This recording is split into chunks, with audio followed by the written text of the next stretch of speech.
ऐसे यूरोप से आए हुआ ये जो शैम्पू है, ये वो लगाते हैं इसलिए कि बाल कड़े हैं, कड़क है। कड़क इसलिए कि पेट साफ नहीं है, कब्जियत है। आपको शैम्पू की क्या जरूरत है? आपको बाल ही साफ करने हैं तो आयुर्वेदिक औषधि है आंवला रीठा शिकाकाई, गांव-गांव मिलती है, कहीं से भी ले लो, इकट्ठा करके डिब्बे में रख लो, बराबर मात्रा में मिला लो, 1 चम्मच गर्म पानी में डालो, सवेरे उस पानी से बाल धो लो।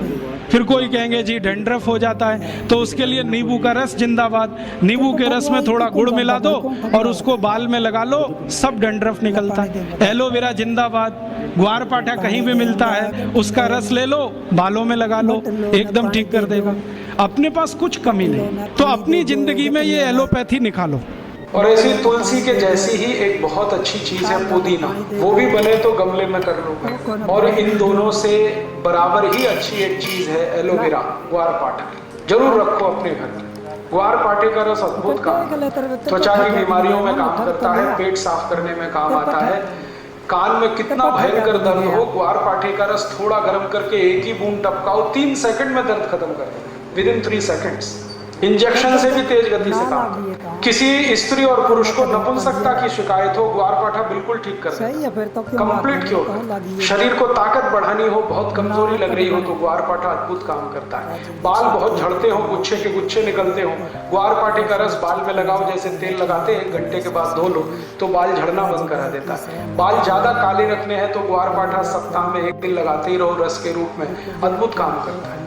आंखों की रोशनी बढ़ानी हो तो ग्वारपाठे को इस्तेमाल कर सकते हैं, पीने के रूप में ले सकते हैं। बच्चों को फोड़े फुंसियां बहुत होती हैं, 1-1 चम्मच ग्वारपाठे का रस 3-4 दिन पिला दो तो सब फोड़े फुंसियां होना बंद। गर्मियों में घमौरियां बहुत हो जाती हैं तो ग्वारपाठे का इस्तेमाल कर सकते हैं। मनुष्यों में, पुरुषों को एक बहुत खराब बीमारी होती है, उसको बार्बर स्टिचिंग कहते हैं। दाढ़ी बनाओ ना, उसके बाद लाल लाल फुंसियां हो जाती हैं, उनको बोलो कि ग्वारपाठे का रस लगा के फिर शेविंग करें तो कभी ये तकलीफ नहीं आती। बहुत अच्छी दवा है, घर में है, आप लगा सकते हैं, घर में भी हो सकता है, खेतों में भी हो सकता है। एक दिन मैंने ये सब गिना तो 108 दवाएं हमारे रसोई में हैं, 108, और इनसे हर बीमारी ठीक हो सकती है।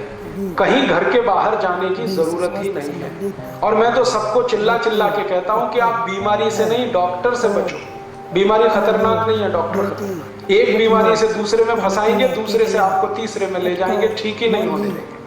और आजकल डॉक्टर जो दवाएं आपको खिलाते हैं ना, वो दवा अपनी माँ बहन को कभी नहीं खिला सकते, ऐसी दवाएं आपको खिलाते हैं। जिन दवाओं पर कोई क्लिनिकल ट्रायल्स नहीं हुए हैं, जिन दवाओं को किसी ने अप्रूव भी नहीं किया है, उनको धड़ल्ले से प्रिस्क्राइब करते हैं क्योंकि कमीशन मिलता है। और ये कमीशन खोरी इतना बढ़ गया है कि अब अच्छा डॉक्टर चिराग लेके ढूंढने निकलो तो कोई एक मिले, मुश्किल से एक। इसलिए आप इनसे अगर बचे रहें तो आपकी जिंदगी बहुत सुरक्षित रहने वाली है।